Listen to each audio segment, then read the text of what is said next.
방금 읽은 본문 8절 말씀에 보니까 남을 사랑하는 자는 율법을 다 이루었느니라, 이런 말씀이 나오고요. 또 바로 연이어서 10절에서도 사랑은 율법의 완성이니라, 이렇게 사랑을 강조하는 표현들이 나오는데요. 이런 말씀들은 예수님께서 그 사랑과 율법에 관하여 정리해 주신 그 말씀을 기초로 하고 있습니다. 그 내용이 마태복음 22장에도 나오는데요. 거기 보면은 이제 한 율법사가 예수님을 시험하려고 질문을 던집니다.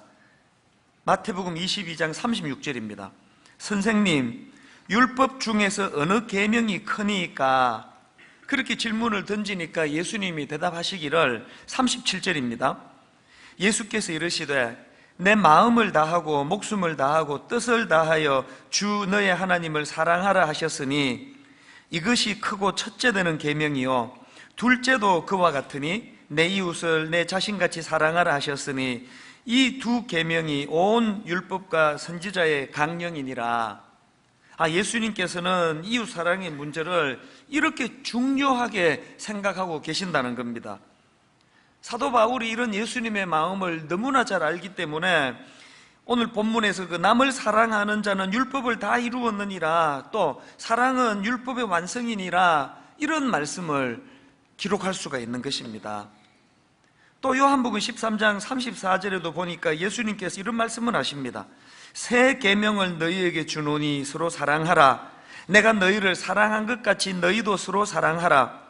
너희가 서로 사랑하면 이로써 모든 사람이 너희가 내 제자인 줄 알리라. 여러분, 우리 예수님이 사랑과 관련해서 이런 생각을 하고 계시다면 우리가 어떻게 이런 말씀들을 가볍게 여길 수가 있겠습니까?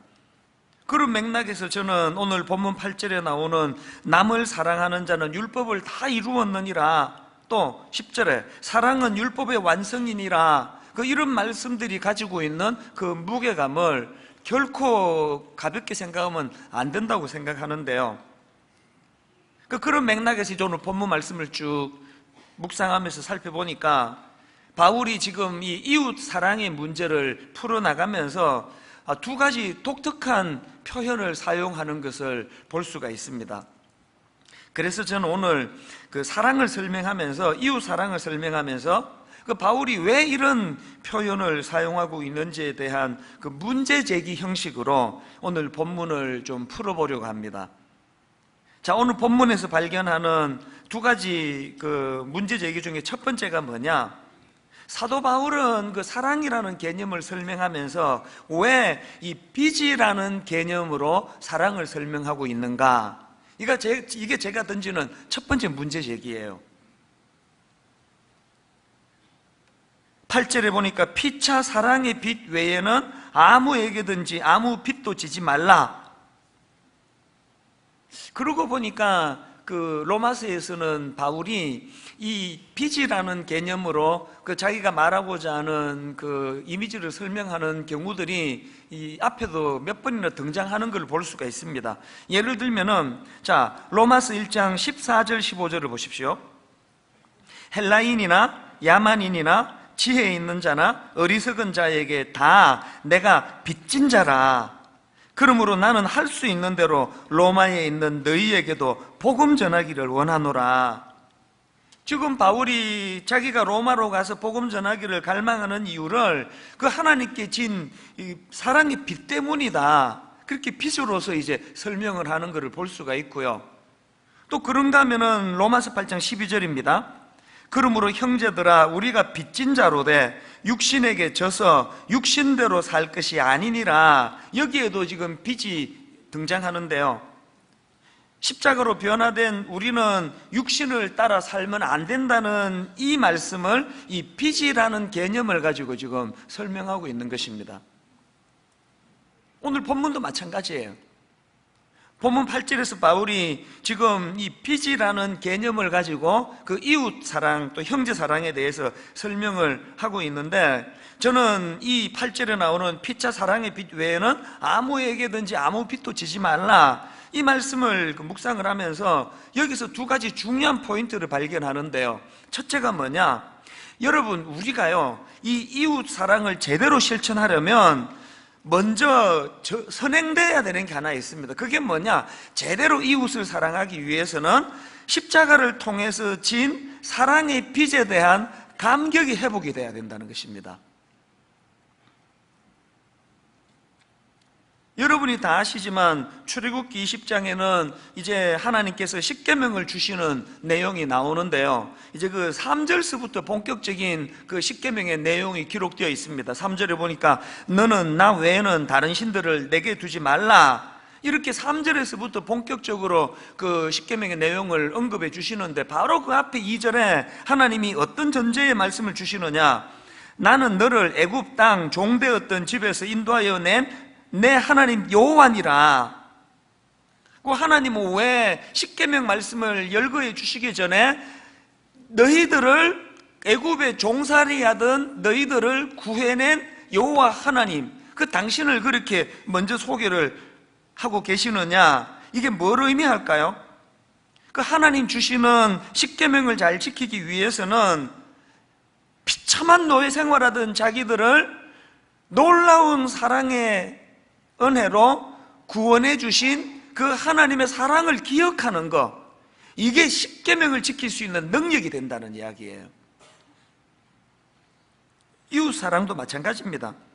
요한일서 4장 10절 11절에도 보니까 사랑은 여기 있으니 우리가 하나님을 사랑한 것이 아니요 하나님이 우리를 사랑하사 우리 죄를 속하기 위하여 화목 제물로 그 아들을 보내셨습니다. 사랑하는 자들아, 하나님이 이같이 우리를 사랑하셨은즉, 이 원리를 가만히 한번 보세요. 하나님이 이같이 우리를 사랑하셨은즉 우리도 서로 사랑하는 것이 마땅하도다. 이 흐름을 아시겠습니까? 우리 내면에 먼저 하나님이 이같이 우리를 사랑하셨은즉 이라는 그 사랑에 대한 감격이 회복이 되어야 그 감격의 힘으로 할 수 있는 게 이웃사랑이라는 것입니다. 이런 의미에서 우리는 이 은혜에 대한, 사랑에 대한 감격, 이 사랑의 빚에 대한 감격이 자꾸 되뇌어져야 됩니다. 로마서의 구조가 그렇다고 뭐 수없이 말씀을 드리지 않습니까? 지금 오늘 본문을 포함한 12장부터 16장까지 적용이 가능하기 위해서는 1장부터 11장에 나오는 그 놀라운 하나님의 사랑, 그 사랑에 대한 감격이 용솟음 쳐야 된다는 겁니다. 그렇기 때문에 여러분, 로마서 5장 6절 우리가 아직 연약할 때에 기약대로 그리스도께서 경건하지 않은 자를 위하여 죽으셨도다. 로마서 5장 8절 우리가 아직 죄인 되었을 때에 그리스도께서 우리를 위하여 죽으심으로 하나님께서 우리에 대한 자기의 사랑을 확정하셨느니라.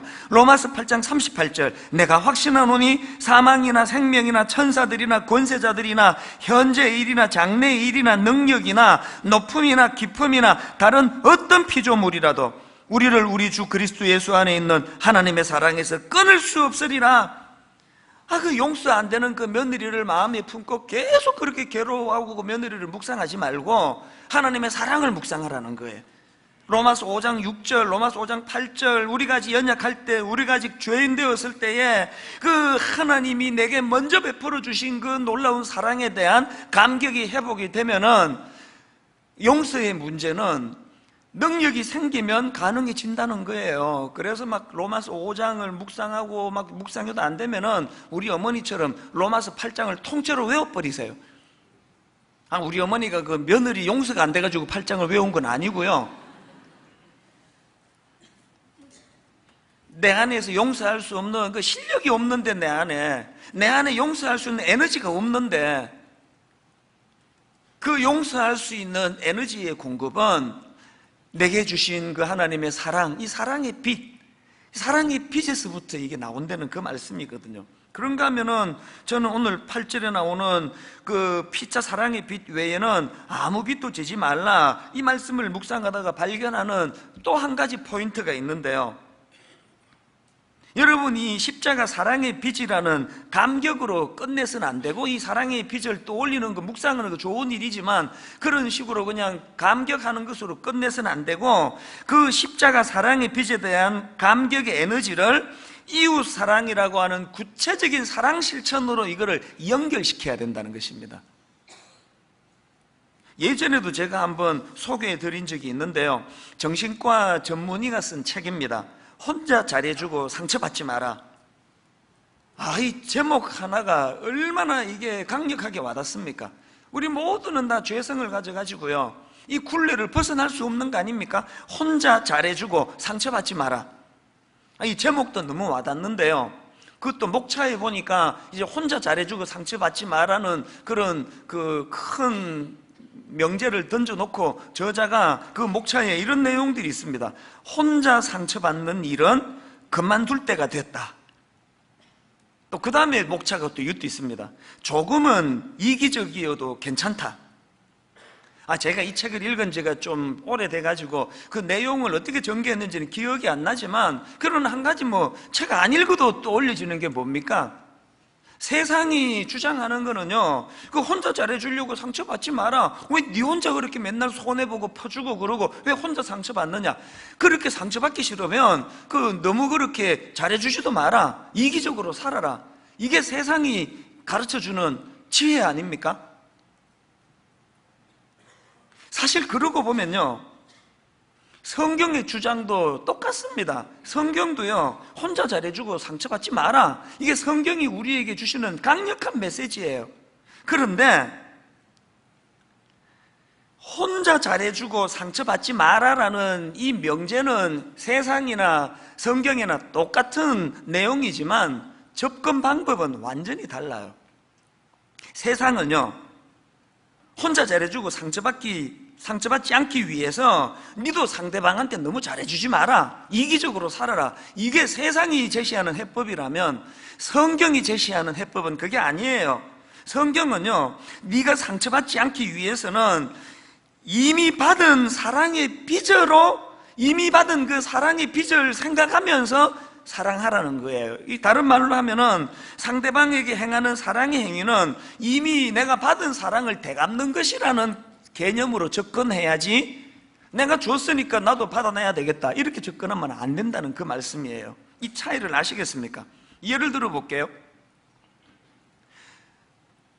가끔씩 이 담임 목사님들을 만나서 대화를 해보면은요, 종종 이런 말씀들을 하세요. 자기 목회에 제일 힘든 게 부교역자다, 그런 이야기를 종종 제가 듣습니다.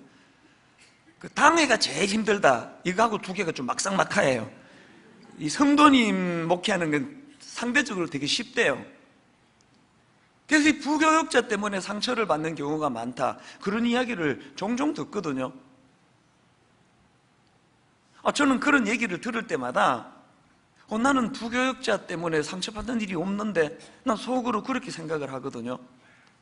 그건 왜 그러냐 하니까, 분당 우리 교회 부목사님들은 하나같이 인격적으로 너무나 훌륭한 분들만 모였기 때문이 아니에요. 저도 어떨 때 엄청 괘씸해요. 근데 이렇게 사랑으로 잘해주는데 어떻게 이럴 수가 있냐? 아직 당사자들이 앉아있으니까 지금 자신있게 이야기하기 어렵습니다. 이거 잘해주기는 딴 교회 가면은 막 세게 얘기하는데, 전 저대로 진짜 영화도 보여주고, 어떨 때는 또 용돈도 주고, 밥도 사주고, 어떨 때는 내가 진짜 이거 이렇게까지 할 필요가 있나 할 정도로 너무 잘해주거든요, 제가. 라고 생각하고 있습니다. 근데 어떨 때는 진짜 괘씸해요. 옛날에는 또 생각해보니까, 옛날에는 또 그것 때문에 또 상처도 좀 받았던 것 같아요. 근데 요즘에는 제가 상처를 안 받아요. 왜 안 받게 된지 아십니까? 사실은 부끄럽게도요, 저도 이런 생각을 했던 기억이 지금 불쑥 떠오르네요. 부목사들 잘해줄 필요 없어, 잘해준들만 아나 그거? 그런 생각을 저도 했던 기억이 나요. 요새 그렇게 생각하지 않습니다. 왜 그렇게 생각 안 하게 되는지 아십니까? 오늘 본문에서 성경이 가르쳐주는 메시지를 깨달았기 때문이에요. 예를 들어 볼까요?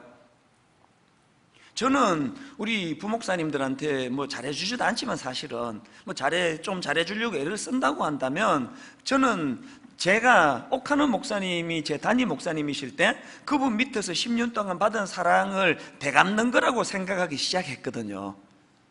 내가 목사님께 받은 사랑이 너무 큰데 그분이 돌아가셨단 말이에요. 그리고 뭐 막 그분의 이름을 막 드러내려고 애쓰는 것을 목사님 원하지 않기 때문에 제가 목사님께 받은 사랑을 되갚는 길은 우리 부목사님들한테 내가 똑같이 잘해주는 거, 인격적으로 대해주는 거, 그 사랑의 빚을 갚는 거라고 생각을 하기 때문에 그 개념이 머리에 자리 잡고부터는 부목사님이 알아주든 알아주지 않든 상처가 안 되더라고요. 실제적으로 제가 경험하는 거예요. 고부간의 갈등, 부부간의 문제 다 여기서 해결이 된다고 생각해요. 그럼 내가 당신한테 해준 게 얼마나 내가 많은데 왜 당신은 안 해주느냐? 여기서 문제가 생기는 거 아닙니까? 자녀 교육도 마찬가지예요. 우리나라 부모님들은 막 세계적으로 자식 사랑은 이거는 뭐 그냥 뭐 다 알아주는 사랑이거든요. 그리고 또 그래서 또 유난히 자식들한테도 상처도 잘 받아요. 막 우리 그 어른들 중에 그 자식한테 상처받아가지고 막 억장이 무너지는 이야기를 저는 막 너무 많이 듣고 있거든요. 그래서 그 자식들한테 그렇게까지 사랑도 하지 말고 이건 세상이 말하는 방식이 잘못 말했습니다. 이거 용서해 주세요.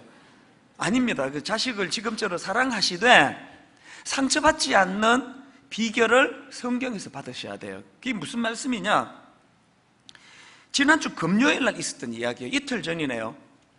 우리 집에 막내가 또 고3이에요.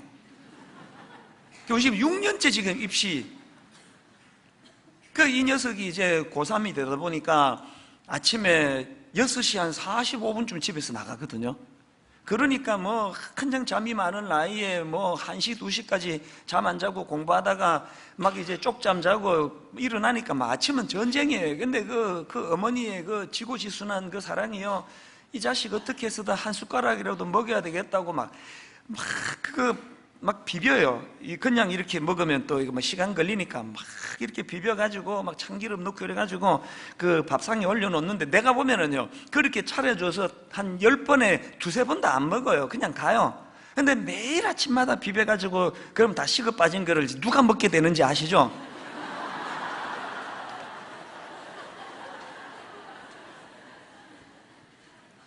그날 금요일도요, 맛있게 비빔밥을 해가지고 놓고 갔는데 얘가 뭐 시간이 없으니까요, 숟가락도 못 대고 그냥 갔습니다.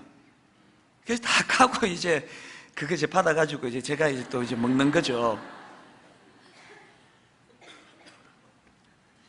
밥을 먹다가 돌을 씹었어요. 돌을. 요새 그 밥에 돌 어지간하면 잘 안 나오는데 진짜 오랜만에 내가 돌을 씹었습니다.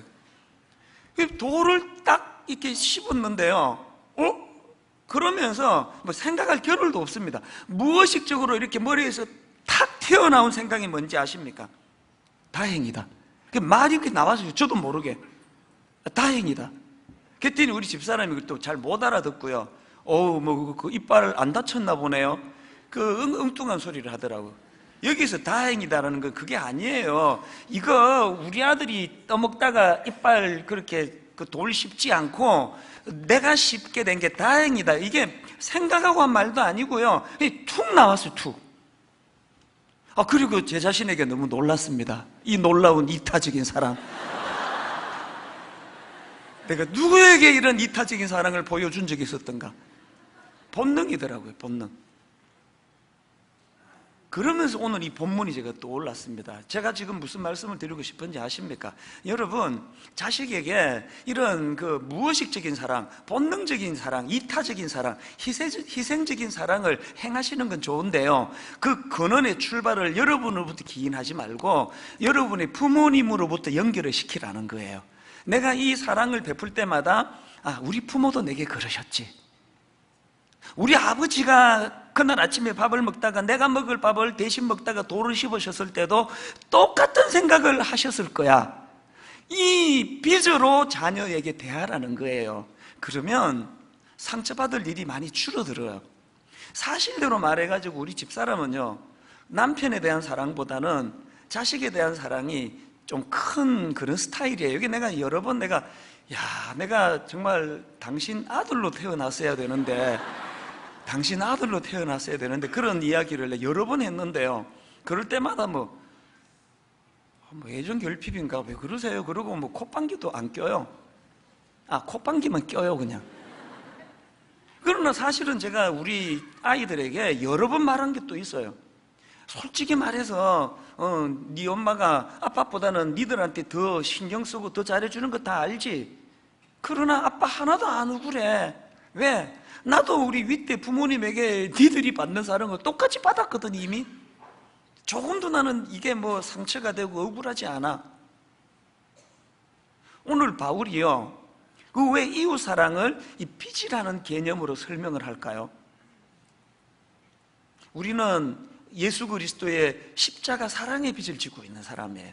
그리고 그 사랑의 빚에서, 십자가 사랑의 빚에서 파생되는 놀라운 사랑을 계속 우리는 경험하는 사람들이거든요.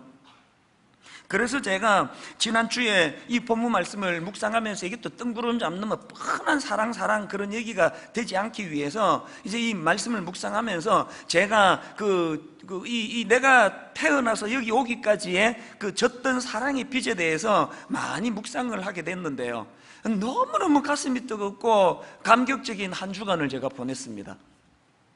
뭐 여러분 다 아시지만 23살 때 시카고로 이민 가가지고 그때 저는요 단 0.1%의 이 어떤 내 인생에 대한 어떤 동기부여나 그게 없을 때예요. 완전한 낙심이었거든요. 힘이 하나도 없을 때예요. 그냥 우울하고 뭐 어떨 때는 그냥 이대로 죽고 싶고, 이게 세상 경험이 없는데 이게 확 어려운 일이 찾아오니까 더 크게 그게 와닿았던 것 같아요. 그렇게 인생의 바닥에서 허덕이고 있을 때 주님이 뭐 제가요 막 40일 금식기도 하고 하나님 내 손 잡아 주시옵소서 그러고 매달린 거 아니에요. 그냥 무기력하게, 그래서 뭐 직장 한 10몇 군데 쫓겨나고 이제 더 이상 뭐 오라는 데도 없고 써주는 데도 없고, 그래가지고 아침에 할 일이 없어가지고 또 미국은 또 막 짜증나게 막 공원이 또 얼마나 많습니까? 그래서 오전 내내 그냥 동네 공원에 가서 멍하게 벤치에 앉아가지고 한나절을 보내고 있던 그런 무기력한 상태에 있던 저에게 놀랍게도 주님이 저에게 다가오시고 그 못자국난, 상징적으로 못자국난 그 손으로 내 손을 잡아 이렇게 주셨다는 그게 얼마나 저에게 이게 감격적인 기억이 되었겠냐고요. 그리고 그때부터 교회에 너무너무 고마웠던 우리 어른들, 그 어린애가 고생한다고 등 두드려 주시고 손잡아 주시고, 어떨 때는 그냥 먹을 거 이렇게 싸가지고 미스터리 이거 먹어봐, 힘내, 파이팅. 지난 한 주 동안에 제가 받았던 그 사랑의 빛, 그런가 하면은 여러 번 말씀드렸잖아요. 분당 우리 교회 처음 개척하고 몇 모이지도 않을 때 그 미국에 계신 어머니, 그때만 해도 뭐 16년 전이니까 지금보다 훨씬 젊으실 때거든요. 어머니 전화만 하면은 너 분당 우리 교회 성도님들 너 죽을 때까지 못 갚을 빚이야 그거. 그 분당에 내가 들어보니까 그 좋은 목사님이 엄청 많다 그러대. 그 좋은 목사님이 많은데 너같이 어리버리한 그 초보 목사, 그 교회를 찾아주는 그 성도들이 얼마나 고마워요. 우리 어머니는 날 왜 그렇게 생각하시지? 너 늘 그 성도님들에 대하여 평생 못 갚을 그 빚으로 그 생각해야 된다. 이렇게 매끄럽게 말씀하시는 것도 아니에요. 그냥 이렇게 툭툭 던지시는데 그게 너무 지난주 마음속에서 정말 그 맞는 말씀이시다. 그러다가 또 한 가지 마음이 뜨거워졌던 게 송림 중고등학교. 여러분 그 개척 초기에 이 어눌한 목사가 초보 담임 목사의 그 성도 조금 모이는 그런 저희들에게 이 강당을 빌려주시고, 지난 16년 동안 학교가 부당하게 이런 뭘 요구하는 게 한 번도 없었거든요. 그래가지고 사실 그 이사장님이 오해도 많이 받으신다는 얘기를 제가 듣습니다. 뭐 이런 말들을 막 한대요. 분명히 뭐 뒷거래가 있을 거다. 그 뒷거래 없이 저렇게 잘해줄 리가 있나? 그런 이야기를, 오해를 많이 받는데요. 여러분 안 그러고 저렇게 잘해줄 리가 있나라는 그런 오해를 받는다는 게 뭘 이야기합니까? 분당 우리 교회가 이 송림중고등학교에 받은 그 은혜는요, 그 사랑은요, 그 빚은 못 갚아요. 성림중고등학교가 이런 사랑의 빚을, 사랑을 베풀지 않았으면은 무슨 수로 우리가 이런 은혜로운 교회가 될 수 있었겠냐고요. 제가 지난주에 막 그게 너무 감격이 되면서 가책이 좀 되더라고요. 이렇게 학교로부터 사랑의 빚을 지고 있으면서 이제는 뭐 당연한 것처럼 학교를 위해서 기도하는 게 이게 옛날 같지가 않은 게 반성이 되더라고요. 오늘 제가 공식적으로 부탁합니다. 여러분, 우리 분당 우리 교회는 이 송림중고등학교에 대하여 엄청난 사랑의 빚을 지고 있는 거예요. 시작부터 이 빚을 갚아야 돼요. 그래서 하나님, 이 송림중고등학교가 이 지역의 명문 학교가 될 수 있게 해주시기 원합니다. 우리 교사들 주님 붙잡아 주시고, 직원들을 붙잡아 주시고, 또 이사장님과 직원들이 한 마음이 되어서 좋은 학교가 될 수 있도록 우리 기도해야 돼요. 한 주 내내 제가 그 마음에 받았던 그 사랑의 빚을 생각하니까 그 혜택을 제가 누리는 거예요. 마음이 너무 좋은 거예요. 너무 기쁘고. 그래서 저도 이제 정말 우리 부교역자들한테 더 잘해야 되겠다. 우리 성도님들에게 내 정성을 다해서 내가 목회를 해야 되겠다. 우리 성도님들 실망시키는 짓은 내 절대로 하지 말아야 되겠다. 그런 건강한 다짐이 나오는 게, 왜 바울이 사랑을 설명하면서 빚이라는 개념으로 설명하는지 이해가 되시죠? 그래서 고신대 우병훈 교수님이 쓴 그 글에 보니까요, 이 8절의 의미를 이렇게 해석을 하더라고요. 우리가 아무리 노력해서 사랑을 베푼다 하더라도 그 사랑의 빚을 완전히 청산할 수는 없다. 이 정신으로 살아가자는 거예요. 그런가 하면은 두 번째 문제 제기가 뭐냐? 아니, 왜 바울은 사랑을 설명하면서 이웃에게 악을 행하지 않는다 이런 식으로 설명을 할까? 그 사실 사랑을 정말 이 달콤한 언어로 잘 표현할 수가 있는데, 사랑을 정의하면서 이웃에게 악을 행하지 아니하나니 왜 이렇게 표현했을까? 제가 이 문제를 가지고 묵상을 하다가 보니까요, 세상은 우리를 자꾸 속여요. 세상은 사랑을 자꾸 여기서 일어나는 감정이라 생각을 해요. 그러니까 막 연속극 보고, 뭐 싸구려 삼류 소설을 보면서, 또 뭐 그 이상한 그 유행가 하나 가사를 보면서 막 옛날 애인을 떠올리면서 그걸 사랑이라고 자꾸 속여요. 성경이 말하는 사랑은요, 여기서 이 가슴에서 일어나는 그런 어떤 그 멜랑콜리한 어떤 그런 감정이 아니고요. 성경이 말하는 사랑은 뭐예요? 악을 억누르게 하는 강력한 파워라는 거예요. 악을 억누르게 하는 강력한 에너지라는 거예요. 그래서 10절에서 사랑은 이웃에게 악을 행하지 아니하나니, 고린도전서 13장에 유명한 사랑장, 성경이 묘사하는 그 사랑을 열거하는 단어들을 보세요. 여기 멜랑콜리한 뭐 이런 거 하나도 없습니다. 자, 한번 가만히 한 항목 한 항목 들어보십시오. 사랑은 오래 참고, 사랑은 온유하며, 시기하지 아니하며, 사랑은 자랑하지 아니하며, 교만하지 아니하며, 무례히 행치 아니하며, 자기의 유익을 구하지 아니하며, 성내지 아니하며, 악한 것을 생각하지 아니하며, 불의를 기뻐하지 아니하며, 진리와 함께 기뻐하고, 모든 것을 참으며, 모든 것을 믿으며, 모든 것을 바라며, 모든 것을 견디느니라. 즉 성경이 묘사하는 사랑의 공통점이 파워예요. 파워. 다 아시죠? 이 시기심이라는 거는요, 어마어마한 에너지예요. 근데 경험해봐서 알아요. 누가 나보다 더 잘하고 누가 나보다 더 칭찬을 받을 때 억누를 수 없이 올라오는 게 그 시기심 아닙니까? 그런데 놀랍게도 사랑은 시기하지 아니하며, 그 놀라운 감정 에너지를 억누를 수 있는 강력한 에너지, 이 사랑이라는 거예요.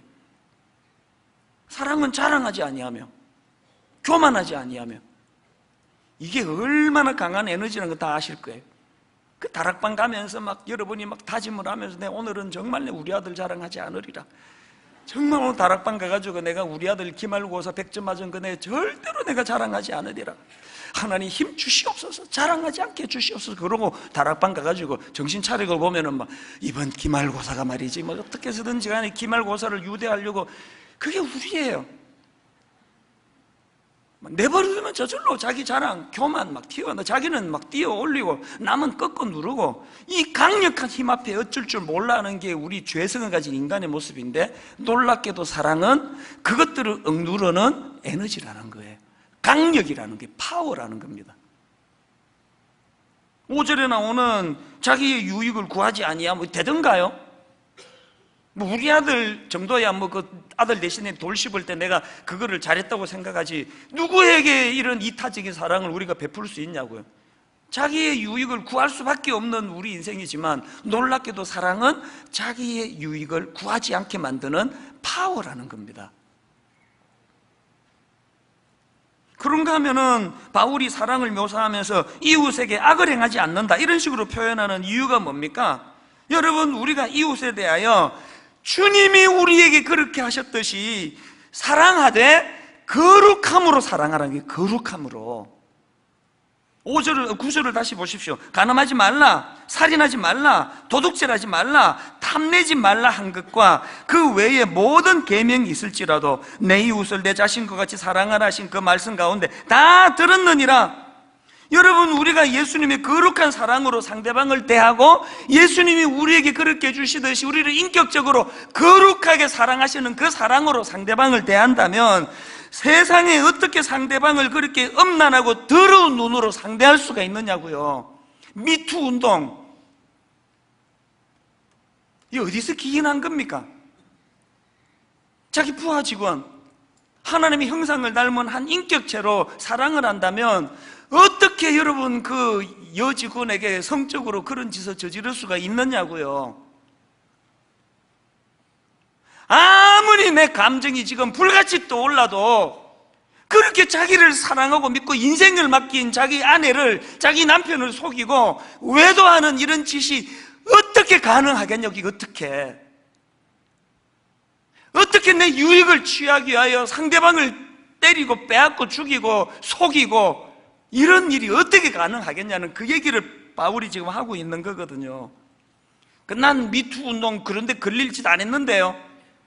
여러분, 그런 짓을 했다 안 했다도 그것도 물론 대단한 거죠. 이 세상에서 나는 뭐 성추행 같은 거 한 적이 없다는 거 여러분 굉장히 좋은 일이에요. 그러나 근원적으로 우리가 그 정도가 아니라 한 여성에 대해서 또 한 약자에 대해서 자기 아랫사람에 대해서 주님이 우리를 그렇게 대해주듯이 하나님의 형상을 닮은 한 인격체로 거룩한 사랑으로 우리를 사랑하고 있는지 그거 돌아보셔야 되는 거예요. 저는요, 그 주일 저녁에 하는 그 코미디 프로를 우연히 보다가 보면은 막 화가 나게 보다가 끌 때가 많습니다. 그 왜 그 항의를 좀 안 하시는지 모르겠어요. 이게 뭐 코미디라는 게 막 전부 그 여자들을 가지고 막 그냥 거기 출연하는 분들을 보면 안쓰러워요. 그 체질적으로 좀 뚱뚱한 분도 있고 홀쭉한 분도 있고 뭐 통통한 분도 있고 하나님이 다양하게 그 체질을 만들어 주셨는데 그 좀 뚱뚱한 걸 가지고 막 온갖 조롱을 다 하고 그냥 막 뭐 뚱뚱한 여자들은 막 밥에 막 걸신 들린 걸로 묘사하고 그런 걸 보면 난 진짜 화가 나요. 뭔 그 기준을 뭐 그냥 그 이쁜 여자, 못생긴 여자를 대비시켜가지고 그걸 코미디 소재로 그냥 웬 코미디에 그 남자들 그 여자 흉내내는 게 이렇게 많은지 이게 전부 이게 너무너무 비정상이에요. 그렇기 때문에 여러분, 이 혼란한 세상에서 우리는 어떻게 해야 된다고요? 이웃을 사랑하되 하나님이 원하시는 제대로 된 사랑. 그래서 여러분, 우리는 이 말씀을 잊으시면 안 됩니다. 간음하지 말라, 살인하지 말라, 도둑질하지 말라, 탐내지 말라. 우리가 이웃을 사랑하되 어떻게 사랑해야 된다고요?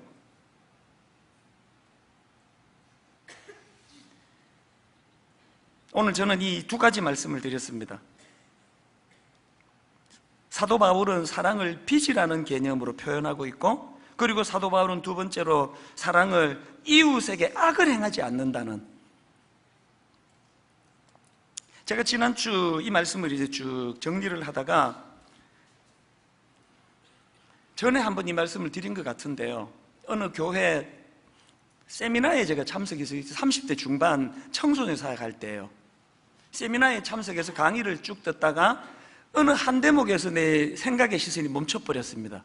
그 목사님이 이제 묘사를 하면서 자기가 시골 교회에서 자랐는데 그 시골 교회의 언덕 위에 종탑, 십자가, 또 그 옛날 그 종, 이런 거를 묘사하는데요, 딱 그 이후로 생각의 시선이 거기에 딱 고정이 돼가지고 그분의 강의가 하나도 안 들어왔고요, 그때부터 이제 울기 시작했습니다. 많이 울었습니다. 그날 이 목사님이 자기 어린 시절의 교회를 묘사할 때, 제가 오늘 본문으로 말하면 내가 어릴 때부터 우리 모 교회에서 받았던 사랑의 빚이 생각이 나가지고, 내가 그때 중고등부 할 때인데 아무리 이 아이들이 속을 썩이고 가출하고 폭행하고 퇴학당하고 그 뒷수습 하느라고 정신없이 뛰어다니다 할지라도, 하나님, 저는 내가 어릴 때 우리 얼굴도 기억이 안 나고 이름도 잊어버린 어떤 선생님, 어떤 장로님, 그분들에게 받은 사랑의 빚을 갚는 행위니 제 공로는 하나도 없습니다. 이미 받은 사랑의 빚을 우리 중등부 애들에게 잘 되갚기를 원합니다. 그날 늦게까지 울었던 기억이 나요. 결론을 이렇게 맺기를 원합니다. 오늘 여러분, 그 책 제목처럼 누군가에게 잘해줬는데 혼자 잘해주고 그것 때문에 상처받아가지고 마음이 힘든 분이 계시다면, 오늘 바울이 제시하는 이 말씀이 여러분을 치료하는 능력이 될 줄로 믿습니다. 십자가 사랑으로 나는 사랑의 빚을 진 사람인데, 내 죽을 때까지 남은 여생 동안에 온 몸을 다 바쳐 대갚고 대갚아도 원금도 못 갚을 그 사랑의 빚을 진 내가 요만큼 뭐 해주고 뭐가 섭섭하다고 할 수 있겠는가? 이 사랑으로 저 아내를 더 사랑할 겁니다. 이 사랑으로 새 아이를 더 많이 사랑할 겁니다. 섭섭한 일 불쑥불쑥 떠오를 때마다 우리 부모도 그러셨겠지? 이런 걸 억누르면서 여기까지 나를 키워주셨겠지? 우리 그 하나님의 사랑을 생각하시면서 우리 종종 부르는 찬양 아닙니까? 당신이 지쳐서 기도할 수 없고 눈물이 빗물처럼 흘러내릴 때 주님은 우리 연약함을 아시고, 그 다음 가사가 맺혀요. 사랑으로 인도하시네. 사랑으로 인도하시네. 우리 가사를 생각하시면서 바울이 사랑을 이 빚이라는 개념으로 설명하는 그 의미를 묵상하면서 우리 함께 이 찬양 불러보기 원합니다. 당신이 지쳐서, 당신이 지쳐서 기도할 수 없고 눈물이 빗물처럼 흘러내릴 때, 여러분이 주님의 사랑을 기억하십시오. 주님은 우리 연약함을 아시고 어떻게 인도하십니까? 사랑으로 인도하시네.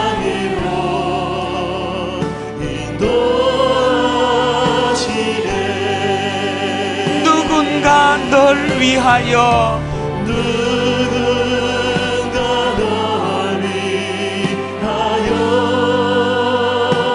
누군가 기도하네.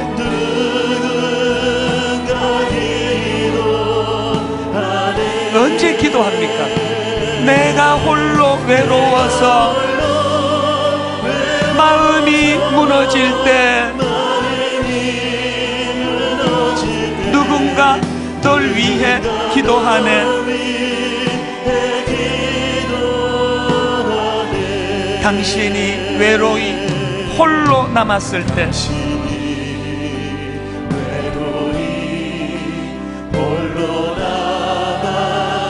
당신은 누구에게 위로를 얻나? 여러분, 주님의 사랑의 빛, 주님은 우리 상한 마음을 아시고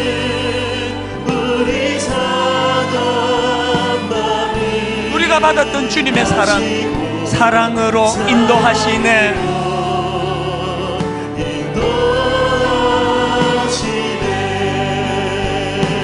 누군가 널 위하여,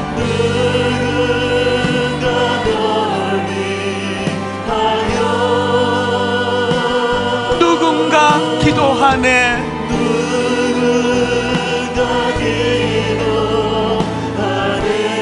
우리가 누렸던 사랑의 빛, 내가 홀로 외로워서 마음이 무너질 때,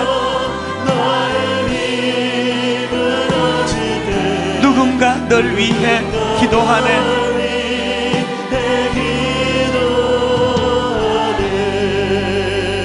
저는 이 말씀을 준비하면서 마음의 소원이 그거예요. 아버지, 또 하나 그 무슨 사랑과 관련된 뭐 원어 분석하고 이론 하나 쌓는 그런 설교 말고 능력이 나타나는 설교. 하나님, 세상이 자꾸 우리를 그 잘못 가이드해 줘가지고 혼자 잘해주고 상처받지 않으려면 니도 이기적으로, 니도 사랑하지 마, 모임도 가지 마, 뭐하러 그 사람들 위해서 네가 손해보니, 이런 것들이 우리를 더 외롭게 만들거든요. 오늘 성경이 가르쳐주시는 네가 혼자 잘해주고 상처받지 않으려면 그것이 주님께 받은 사랑이 빚을 갚는 행위라고 이해하고 사랑해라. 상대방이 알아주면 그보다 더 고마운 일이 없겠지만 상대방이 알아주지 않는다 할지라도 네가 손해볼 거 없다는, 왜? 빚 갚는 거니까. 그러면서 오늘 저는 예배 가운데 여러분 사람에게 받았던 상처가 실제적으로 치유되는 사건이 좀 일어났으면 좋겠습니다. 우리 후렴 한 번 더 찬양할 동안에 성령님 날 위하여, 성령님 기도하네. 언제? 내가 홀로 외로워서 마음이 무너질 때. 여러분, 밥을 못 먹어서 마음이 무너지는 경우 많지 않습니다. 사람에게 배은망덕함을 느끼고 배신감을 느끼고, 오늘 성령님이 마음이 무너진 우리, 이 마음을 치유해 주시는 분임을 이 시간에 직접 경험하게 되기를 바랍니다. 우리 후렴부터 하나님 앞에 이렇게 노래하며 찬양합니다. 성령님 날 위하여, 성령님 날 위하여, 성령님 기도하네. 언제 기도해 주십니까? 내가 홀로 외로워서 마음이 무너질 때 성령님 날 위해 기도하네. 그 마음을 느끼면서 찬양합니다. 성령님 날 위하여,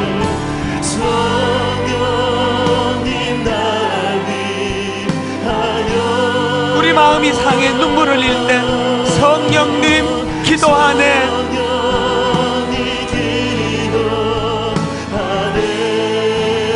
내가 홀로 외로워서 마음이 무너질 때 성령님 날 위해 기도하네. 십자가 그 사랑을 노래합니다. 그 사랑, 그 사랑, 그 사랑 날 위해 다시 사신 예수 그리스도 다시 오실 그 사랑, 죽음도 생명도 천사도 하늘의 어떤 권세도 끊을 수 없는 영원한 그 사랑, 예수. 아버지 사랑 내가 노래해. 아버지 은혜 내가 노래해. 그 사랑 변함없으신, 거짓 없으신, 성실하신 그 사랑. 여러분이 사랑의 빛을 기억하십시오. 상한 갈 때 꺾지 않으시는, 꺼져가는 등불 끄지 않는 그 사랑, 변함없으신, 거짓 없으신, 성실하신 그 사랑. 사랑, 그 사랑, 날 위해 죽으신, 날 위해 다시 사신 예수 그리스도 다시 오실 그 사랑. 죽음도 생명도 천사도 하늘의 어떤 권세도 끊을 수 없는 영원한 그 사랑 예수. 두 갈래로 기도하기 원합니다. 사랑은 빛이에요. 하나님, 이 십자가 사랑의 감격이 회복되기를 원합니다. 이 십자가 사랑에 대한 그 감격의 회복이 아버지 사랑스럽지 않은 그 사람을 향한 사랑의 능력이 되게 하여 주시옵소서. 두 번째로 하나님 앞에 기도할 거, 아버지 저는 사람에게 상처를 참 많이 받았습니다. 특히 잘해준 사람들에게. 아버지 이것들이 치유되기를 원하는데 십자가 사랑으로 치유되기 원합니다. 우리 두 가지 제목을 가지고 우리 통성으로 합심해서 같이 기도하시겠습니다. 살아계신 하나님 아버지, 상한 갈 때 끄지 않으시는 그 사랑, 꺼져가는 등불 끄지 않으시는 그 사랑이 있었기에 오늘 이 자리에 종이 이 자리에 서 있고 우리 성도님들이 이 자리에 앉아 예배를 드릴 수 있었음을 고백합니다. 하나님 아버지, 말할 수 없는 중에 우리를 위해서 기도하시는 성령 하나님의 우리가 가진 이 가슴 아픈 딜레마, 사랑을 기억날 수 있는 은혜 주시고 사람에게 다가가면 또 사람에게 정성을 다해서 섬기고 사랑하면 그것이 자꾸 상처가 되는 우리 아픈 현실을, 그래서 하나님 그 사람을 떠나가고 단절하고 문을 닫고 살아가면 참 고독하고 외로움을 견딜 수 없는 이 딜레마를 하나님 아버지 은혜를 구하며 고백을 합니다. 불쌍히 여겨 주시옵소서. 나를 위해서 죽으시고 부활하셔서 지금도 역사하신 하나님, 하나님 그 주님의 놀라운 사랑이 얼마나 큰 놀라운 줄 알게 해주시고 오늘은 한 1분 정도만 우리 심장이 뛰는 그곳, 우리 가슴에 손을 얹고, 하나님 참 우리가 가진 딜레마가 이겁니다. 사람에게 다가가고 정성을 다해서 섬기고 사랑으로 잘 그렇게 상대방을 대우하면 늘 돌아오는 거는 실망과 상처예요. 그래서 자꾸 마음이 상합니다. 그거가 너무 힘들어가지고 이제 문을 다 닫고 마음을 닫고 왜 나만 손해를 봐야 돼? 그러면서 그렇게 마음의 문을 닫고 살아가면은 자꾸 그 외로움의 문제가 해결이 안 돼서 너무 힘든 거예요.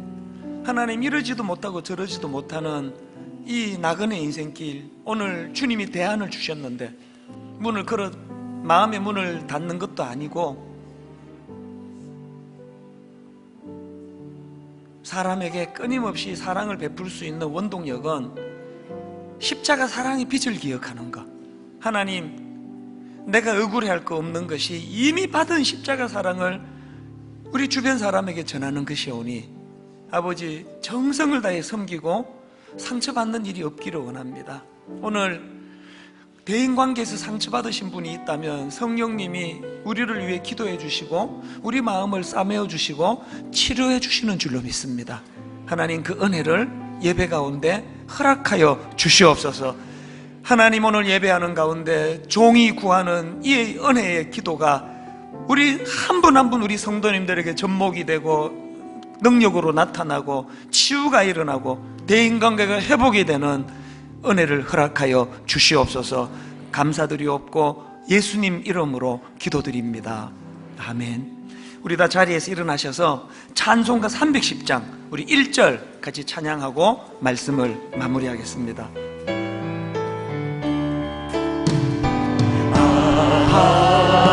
하나님의 은혜로 있을 때 없는 왜 구속하여 주는지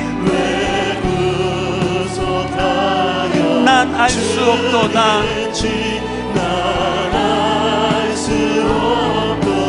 내가 믿고 또 의지함은 내 모든 형편 아시는 주님 늘 보호해 주실 것을 나는 확실히 아네. 내가 믿고 또 의지함은 내 모든 형편 아시는 주님 하시는 주님 늘 보호해 주실 것은 해주실 것을 나는 확실히 아네. 하나님, 오늘 예배 가운데 마음의 상함이 치유가 되고 마음껏 사랑을 우리 이웃들에게 베풀어 주되 그것 때문에 상처받지 않는 그 은혜의 자리로 나가기를 원하는데, 이번 한 주간 오늘 주신 말씀의 힘과 능력으로 바로 그것을 구현해내는 복된 한 주간 되도록 인도하여 주시옵소서.